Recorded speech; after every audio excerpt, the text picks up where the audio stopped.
الحب مش كلمتين بنضحك بيهم على القلوب، ولا هو كلام شات وتليفونات ليل ونهار، ولا حتى هدايا وفلوس. الحب أكبر وأعمق من كده بكتير. الحب أمان وسند واهتمام.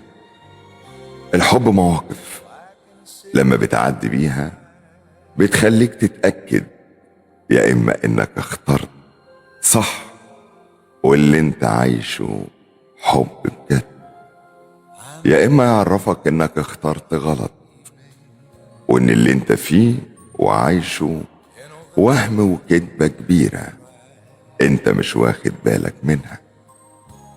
الحب انك تكون مطمن وحاسس بالامان، انك تلاقي اللي يصدقك وما تكونش مضطر انك كل شوية تقدم في اعذار ومبررات لكل تصرف وكل كلمة بتقولها.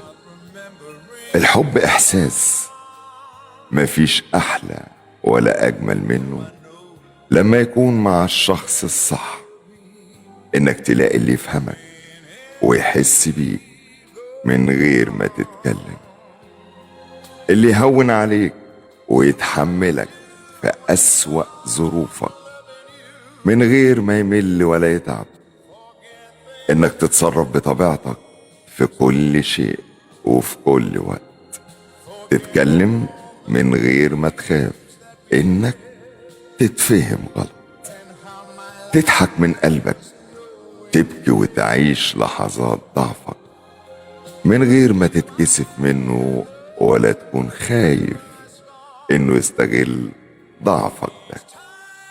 الحب من وجهة نظري عامل زي الزراعة، محتاج اللي يهتم بيها ويرويها ويرعاها عشان تكبر وتخضر وتضلل على صاحبها، ولو أهملها هتدبل وتنشف وتموت.